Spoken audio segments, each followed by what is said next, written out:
First of all, thank you so much for inviting me to be a part of this today. It's an absolute privilege, and yeah, I'm really looking forward to speaking to you all this morning. So my name is Julia Duncan, and I'm going to briefly tell you a bit about my career so far this morning, and just give you some insights into getting into a career in environmental conservation. Because I'm a ranger, it's probably going to be mostly from the perspective of a ranger, but a lot of it will make sense for other careers within conservation.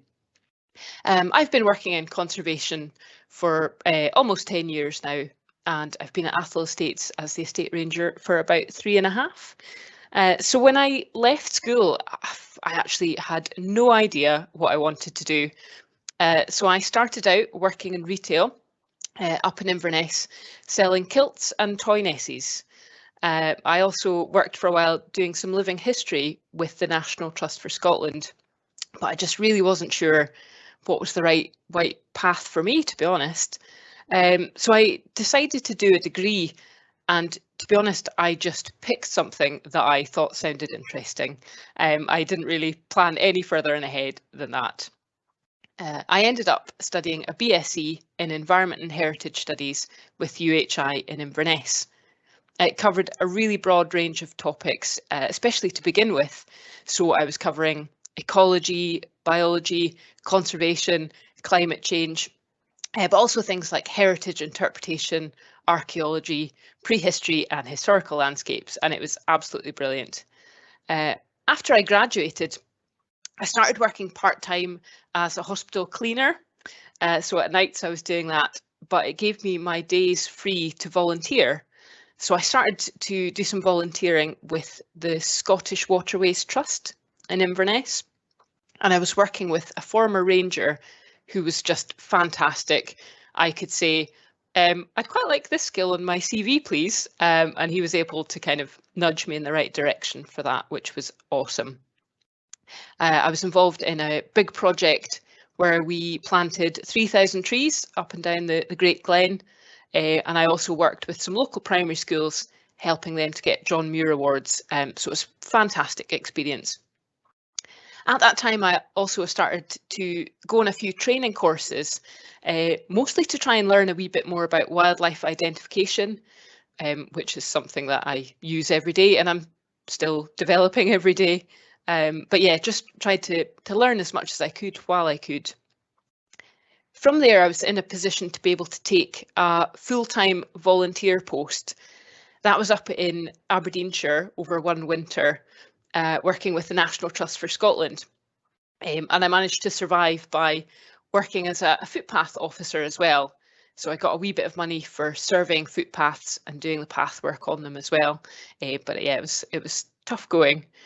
I started to learn some of the practical skills that I'd need as well.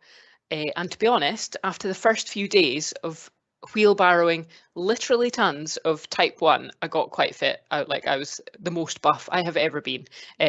Sadly, I don't have my camera on today, so you won't know how buff and fit I am, sadly. I'm not. So from my volunteer post, I was able to get my first paid posts within rangering. And I started out doing a season with the Highland Council Rangers in Inverness. And I moved from there to the National Trust for Scotland at Culzean Country Park. And I got to be close friends with one of the resident red deer there, Dottie, because neither of us had any friends. It's really sad. So Culzean was a really good mix of environmental education and visitor management. And at that point in time, there was a team of 10 rangers. So it was a great learning experience, being able to learn from lots of people with lots of different styles. From there, I moved on to my first main grade ranger job, which means that you're doing it all year round, not just over the summer. And I was working at Dalkeith Country Park, just outside Edinburgh. And it was really good fun, really fast paced. And I was working with a head ranger who'd been there for 30 years. So he just absolutely knew everything, knew the place inside out, and it was awesome. I didn't really take many pictures at the time. So this is a photograph of my time in the Central Belt where my exhaust fell off at Hermiston Gate on the M8 at rush hour, which was fantastic. So when the job here at Atholl came up, though, I absolutely jumped at the chance. This is one of my favourite parts of the world, and I was just thrilled to be offered it. And I really hope to be here for a long time. Atholl Estates is absolutely vast. It's about 145,000 acres, and we've got species like wildcats, golden eagle, capercaillie, and I appreciate I maybe need to get out a bit more, but we've got a really rare moth, which has only been recorded in one part of Atholl Estates in the whole of the UK, which I think is pretty cool.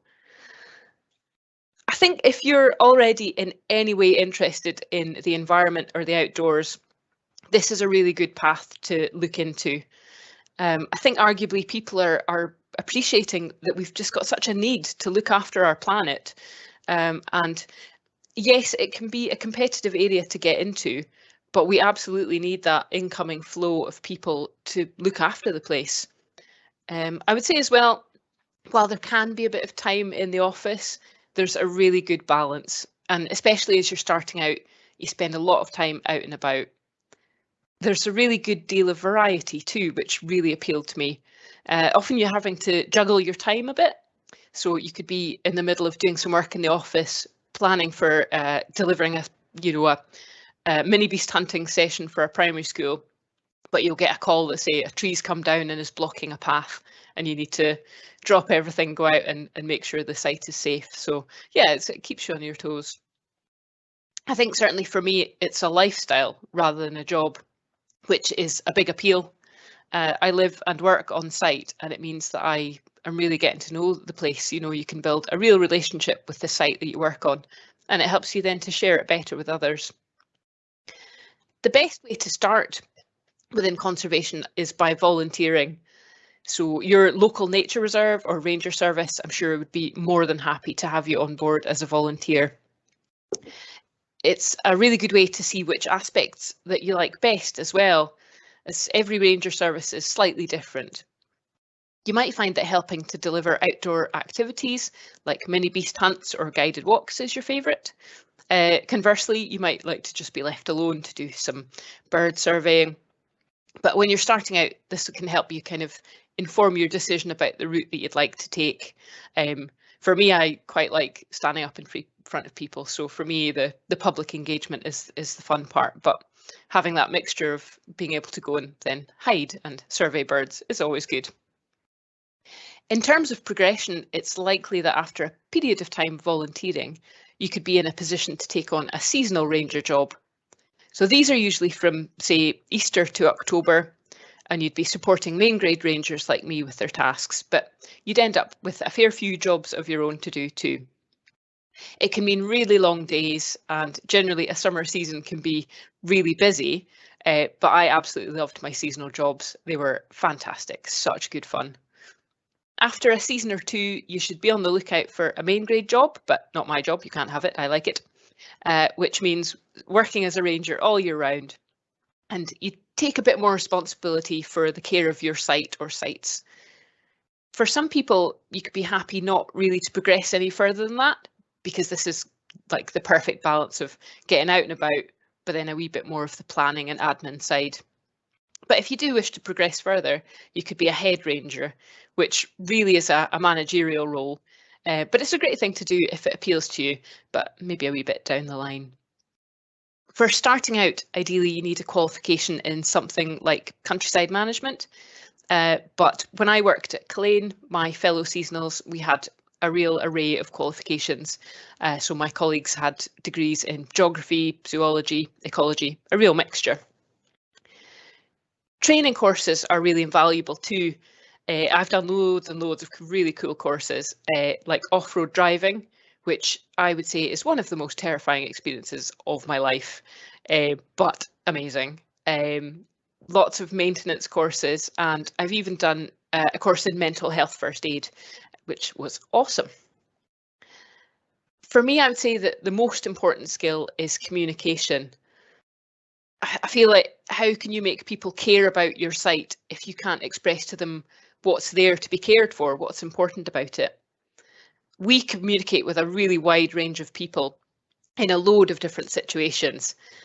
So from taking a group of primary school kids out, or maybe talking to some campers that have had a few drinks and lit a fire and maybe don't understand their rights and responsibilities in the outdoors. We're having to talk to lots of different people. You might be having to deliver a talk on local wildlife or even promote the work that you're doing on social media. You might need to be speaking to, I speak to tenant farmers every day or other land managers about access issues. For me, I actually used to do quite a lot of drama at school, so I quite enjoy standing up, speaking in front of people. But again, for certain roles, ecologists, access officers, the likelihood is that you won't have to do this to the same extent. Yeah, you wouldn't have to do formal presentations and things. This slide is actually a kids activity I did where we did some pebble painting, and for some reason the young people involved were obsessed with hamsters. I don't understand what that was all about.